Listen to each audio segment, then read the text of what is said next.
Paano mag-avail ng Pagsibol Village, Pagsikat Place, and yung Pasinaya Homes? Hello, I am Cindy Hapil. Sales manager ako ng Dream House Realty. And from time to time po, or madalas, nag-a-upload po ako ng mga vlog about itong mga affordable housing natin sa Cavite po mostly. So please subscribe to my channel para ma-update kayo sa mga incoming vlogs na ginagawa ko pa. So paano mag-avail? Bilisan lang natin So ang pag-avail po ng under Pag-ibig Housing Loan kasi ito, kaya ang mga requirements na sinusundan natin po is Pag-ibig Standard, regular na empleyado, active Pag-ibig member, hindi hiwalay sa asawa kasi conjugal property, kailangan ng appearance and pirma and ID ng asawa natin. Kung kasal, kung single, di okay lang po. Wala pong na-foreclose or binalik sa Pag-ibig na unang housing loan mo nung unang panahon.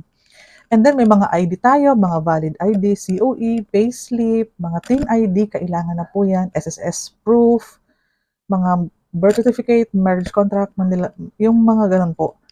Gagawa ko ng separate video para sa mga requirements. All in all, kung locally employed ka, mabilis lang po ang pag-iipon natin ng mga requirements. Gagawa ako ng separate videos for mga requirements for locally employed and requirements for OFW para mag-guide ko po kayo step by step hanggang makuha yung susi. So there you have it. Again, I am Cindy Bernal Hapil, sales manager po ng Dream House Realty.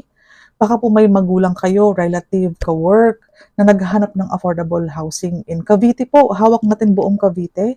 Pwedeng-pwede mo po akong ma-refer para po mag-earn din po kayo ng extra income. Malay mo, pagkuha mo ng bahay, edi may fund ka na for the renovation of your house. Sabay din po yan. Halimbawa, puro Pagsibol ang ino-offer natin. Sabay-sabay din po ang loan takeout niyan this year. At least mabilis po ang extra income mga early next year. Ganyan po. For more details, kung may katanungan, usap po tayo. Salamat!